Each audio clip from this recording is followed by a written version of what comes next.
आज हम बात करेंगे एक ऐसी बाहिम्मत और बासलाहियत पाकिस्तानी खातून से कि जिन्होंने ना सिर्फ पहाड़ों की चोटियों को सर किया बल्कि समाजी रुकावटों को भी उबूर किया। ये दुनिया की पहली खातून है कि जिन्होंने ब्याफू ग्लेशियर पर साइकिल चलाई और पाकिस्तान की पहली खातून है कि जिन्होंने अफ्रीका की छत यानी किलिमंजारो पे भी साइकिलिंग की।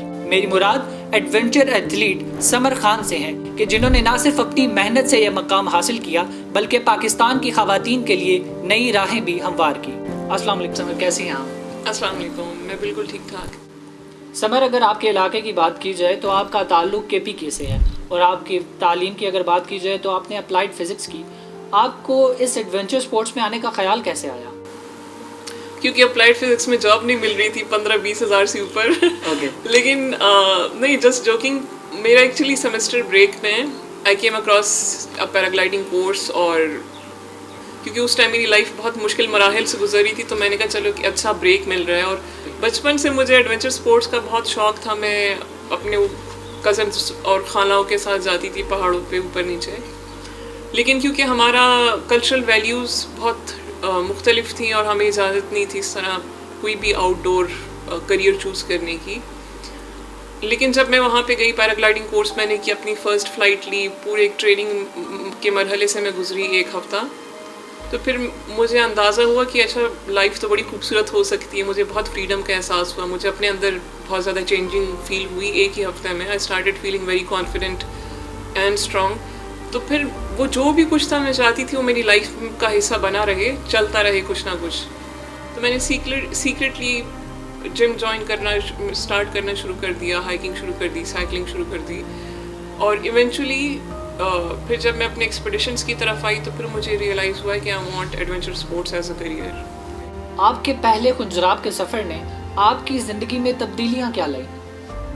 उससे पहले हमने पाकिस्तान के बारे में सिर्फ माशे तिलुम की किताबों में पढ़ा था कि शुमाल मशरिक में ये है, जुनूब मगरिब में ये है, फ़लाँ जगह के लोग ऐसे होते हैं। लेकिन जब मैं खुद वहाँ पे गई, तकरीबन 10 दिन का मेरा साइकिलिंग ट्रिप था, तो मैंने 2 पहियों पे बैठ के काफ़ी अपने ही मुल्क को बड़ी डिटेल में देखा, अपने ही लोगों को बड़े करीब से जाना, और मुझे अंदाज़ा हुआ कि हमारे पास तो इतनी आला एडवेंचर स्पोर्ट्स डेस्टिनेशंस हैं, 3 बड़े माउंटेन रेंजेस हैं, दुनिया की 5 बड़े पहाड़ हमारे पास हैं, हार्टिट्यूड ग्लेशियर्स, लेक्स, जो हमारी डाइवर्सिटी है लैंडस्केप की। लेकिन हम यहाँ पे सिर्फ फॉरेनर्स को क्यों देखते हैं? मतलब हम खुद क्यों नहीं करते? हमारा बैकयार्ड है, हमें स्पोर्ट्स में आना चाहिए। और क्योंकि मेरा इंटरेस्ट भी डेवलप हो रहा था उस टाइम पे, तो फिर मैंने वो साइंटिफिक माइंड मेरा फिज़िक्स की वजह से डेवलप हो गया था, तो मैंने हर चीज़ को एज एन एक्सपेरिमेंट लेना शुरू किया कि व्हाट इफ़ मैं जाऊँ ग्लेशियर पे, वहाँ मैं साइकिलिंग अटैम्प्ट करूँ, क्या ऐसा करना पॉसिबल है या नहीं? तो एक आइडिया आया, मैंने उस पर रिसर्च शुरू की, काम करना शुरू किया। इस तरह मैंने अपना पहला एक्सपेडिशन किया। दुनिया का तीसरा बड़ा जो ग्लेशियल सिस्टम है वो पाकिस्तान के पास है, नॉर्थ में, ब्याफो, कनकोडिया, बलतोरो। वो जब बहुत सारी हज़ारों के हिसाब से ग्लेशियर्स हैं हमारे पास।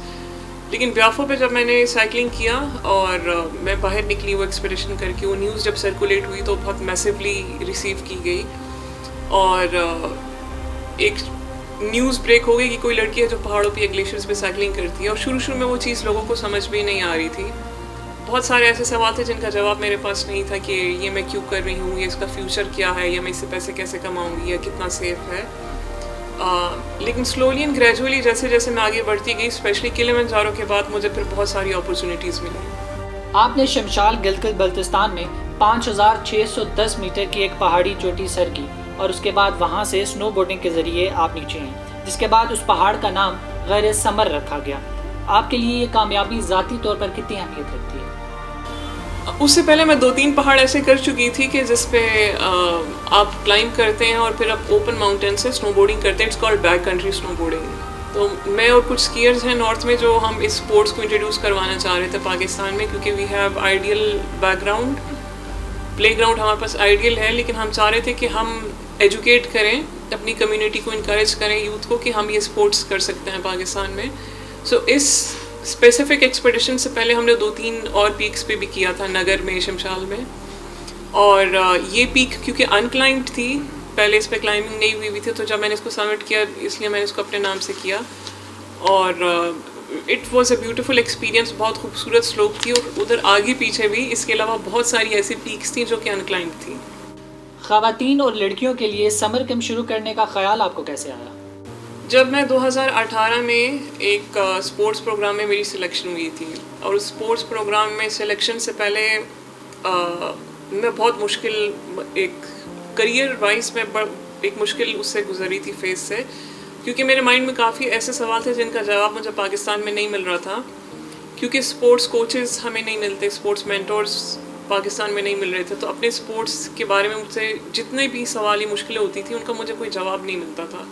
इंटरनेट पे बहुत सी रिसर्च, सो जब मेरा इस ट्रेनिंग पे मैं गई, मुझे बुलाया गया कि उधर जैसे ही मैं गई तो मेरे multiple sports executive sports companies के साथ ट्रेनिंग हुई, और उन्होंने वहाँ पे मेरे फिर सारे सवालों के जवाब मुझे मिले कि मैं एज एन एथलीट इसको अपना प्रोफेशन कैसे बना सकती हूँ, इससे पैसे खुद कैसे कमा सकती हूँ, दूसरों को कैसे सिखा सकती हूँ, मैं मार्केटिंग और ब्रांडिंग कैसे कर सकती हूँ, how can I close professional contracts as an athlete, मेरे राइट्स क्या हैं, मेरी मीडिया राइट्स क्या हैं, मेरे कोलैबोरेशन राइट्स क्या हैं। और इससे पहले जब मैं स्पॉन्सरशिप्स के लिए जाती थी तो बड़ा मुझे as a charity case treat किया जाता था कि हम इसकी माली मावनत कर रहे हैं, लेकिन इसके बाद मुझे आइडिया हुआ कि ये it's a like two way traffic. बदले में हम भी प्रमोशनल वैल्यू ऑफर करते हैं, हम अपना लाइफ एंड डेथ सिचुएशंस में हम गुजरते हैं और इतने चैलेंजेस के बाद इतनी बड़ी अचीवमेंट कर पाते हैं जो आम इन्फ्लुएंसर या यूट्यूबर नहीं कर पाता, and we are very different from them. Exactly.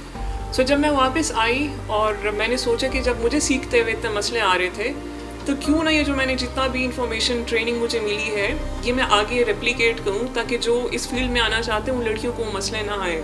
और मैं खुद क्योंकि दीर से हूँ और मैं देखती हूँ कि दीर स्वात, चतराल में, हुंजा में, गिलगित बल्तिस्तान में जितनी भी माउंटेन कम्युनिटीज़ हैं वहाँ की लड़के लड़कियाँ बहुत टफ हैं जेनेटिकली, मजबूत तो वो हैं। अब उन्हें खाली एक मामूली गाइडेंस के लिए अगर कोई मिल जाए तो उसमें से बहुत सारे लोग एडवेंचर स्पोर्ट्स में आ सकते हैं। सो जब मैं वापस आई 2018 के बाद मैंने एक अपनी एडवेंचर स्पोर्ट्स ऑर्गेनाइजेशन रजिस्टर की जिसे मैं समर कैंप बोलती हूँ, और उसमें मैं वही स्पोर्ट्स जो मैं खुद करती हूँ, माउंटेन बाइकिंग और स्नोबोर्डिंग, बैक पैकिंग, ये मैं लड़कियों को सिखाती हूँ। पाकिस्तान में खातून एथलीट के तौर पर आपको किन मुश्किलात का सामना करना पड़ा और फिर आपने उन मुश्किलात को कैसे अबूर किया?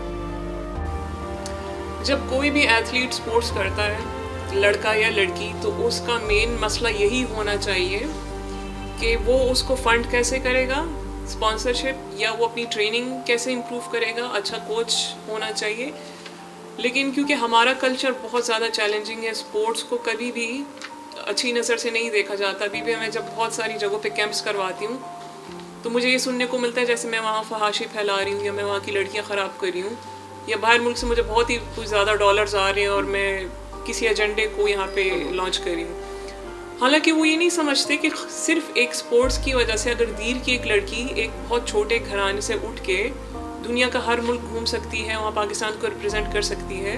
अब मैं स्पोर्ट्स से पैसे कमाती हूँ, मैं अपने घर वालों को स्पोर्ट्स से सपोर्ट करती हूँ, और दूसरा मैं एक ऐसा करियर डेवलप कर रही हूँ जिसमें मुझे बहुत इज्जत मिल रही है। जिन लोगों को समझ में आता है इंटरनेशनली, उन्होंने मुझे बहुत ज़्यादा रिस्पेक्ट दी है, मुझे बहुत ज़्यादा ट्रेन किया है, वो मुझे बहुत सपोर्ट करते हैं। मेरा बाहर से कभी गियर स्पॉन्सर होकर आ जाता है, जो चीज़ें मुझे यहाँ नहीं मिलती हैं। लेकिन अपनी ही कम्युनिटी को समझाना बहुत मुश्किल है, इसीलिए लड़कियों को 2-3 एरियाज़ में ज़्यादा स्ट्रगल करनी पड़ती है। एक तो सोशल रिस्ट्रिक्शंस हमें बहुत मिलती हैं कि भाई की परमिशन, माँ बाप की परमिशन, फिर रिश्तेदारों ने नज़र रखी होती है, मोहल्ले वाले, एक सोशल के लोग क्या कहेंगे। फिर हम जिस तरह का यूनिफॉर्म हमें पहन के स्पोर्ट्स करना होता है उस पर सवाल उठते हैं कि ये चादर या दुपट्टा क्यों नहीं लेती, या ये यूनिफॉर्म क्यों पहना हुआ है। दूसरी बड़ी चीज़, हमें अपनी ट्रेनिंग के लिए कोई हो या ना हो हमने करनी है, तूफ़ान हो, बारिश हो, we need to be training ourselves. तो अभी मैं हाइकिंग के लिए अकेले जाती हूँ, साइकिलिंग करती हूँ, मैं अकेले मैंने ट्रेनिंग करनी होती है, तो मुझे अक्सर रोड हरासमेंट के केसेस हुए 3-4 मेरे साथ मुख्तलिफ सिचुएशंस में।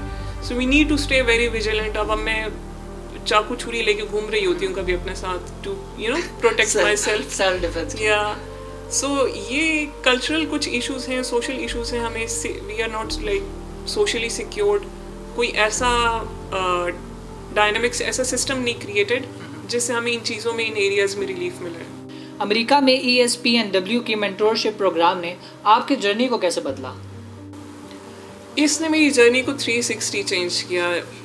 उस प्रोग्राम से पहले जितने भी मेरे लाइफ में मैं चीज़ों को लेकर स्ट्रगल कर रही थी, so that's why when we say knowledge is power, it is power, क्योंकि वहाँ पे जाके जो चीज़ें मैंने सीखी हैं वो मुझे कभी भी पाकिस्तान में सीखने को नहीं मिल सकती थी. From Olympic athletes, from x games athletes, from elite athletes. वहाँ पे उन एथलीट्स के साथ हमारी बातचीत होती थी, मैं उनसे अपने सवाल पूछती थी. वहाँ के कोचेस और स्पोर्ट्स एग्जीक्यूटिव्स हमें हर एरिया में, और सिर्फ फिज़िकल एस्पेक्ट में नहीं, they literally groomed our personalities. क्योंकि बहुत सारे आप देखते हैं देसी इलाकों से एथलीट्स उठ के आते हैं, they can not represent their sports, they can not talk in front of camera, वो अपने इलाके के बारे में एडवोकेसी नहीं कर सकते हैं. So we were trained in every area to be leaders on end of the playground. Sports के अलावा भी हमें वो लीडरशिप क्वालिटीज़ दी गई जिससे हम अपने इलाके के लोगों के लिए, लड़कियों के लिए, ख़वातीन के लिए काम कर सकें. सो जब मैं वहाँ से आई तो मैं बहुत ज़्यादा प्रिपेयर थी and I knew what I had to do. Samar, आपके लिए एडवेंचर क्या है? For me adventure is standing up for myself in both everyday life and on mountains, to mark my boundaries, to have my freedom, to have my freedom to speak, to have my freedom to grow, and my freedom to inspire. It's all adventure. आप उन लड़कियों को क्या पैगाम देना चाहेंगी जो adventure sports में आना चाहते हैं? मैं उन्हें यही कहूँगी कि सबसे पहले educate your self, do your research and find your true passion कि किस फील्ड में आप जाना चाहते हैं. 100 कश्तियों में सवार ना हो, अपनी एक फील्ड चूज़ करें और उसमें जाने की उसका ग्लोबली स्कोप क्या है, आप वहाँ तक कैसे पहुँच सकते हैं. वहाँ तक पहुँचने के लिए जिन लोगों की आपको ज़रूरत है, जिस प्रोसेस की आपको ज़रूरत है, do hard work and hustle for that, and then make your space, and it will take years. It's not a shortcut. मेरा आखिरी सवाल यह है कि एडवेंचर स्पोर्ट्स में आपका अगला हदफ या आपका ख्वाब क्या है? So I am pursuing 7 summits at the moment, जिसमें से मैंने 3 different continents की highest peaks कर ली है, and I'm going towards my 4th soon. So once I complete my 7 summits goal, जो कि एक बड़ा prestigious adventure goal है globally और जिसमें पाकिस्तान की representation बहुत कम है. So I want to take the green flag as a Pashtun and Pakistani woman to that prestigious level in action sports, and I also want to develop my team in adventure sports, ताकि हम future के जितने expeditions हैं वो मैं अपनी लड़कियों के साथ जो हमारे इलाके की हैं, माउंटेन कम्युनिटीज़ की हैं, उनके साथ हम कर सकें. बहुत शुक्रिया समर आपके वक्त का. Thank you very much. Thank you. तो नाजरीन, ये थी समर खान, एक ऐसी शख्सियत के जिन्होंने हमें सिखाया कि ख्वाब की कोई हद नहीं होती, आपका हौसला या अज़म होना चाहिए. अगले इंटरव्यू तक के लिए दीजिए इजाज़त. खुदा हाफिज़.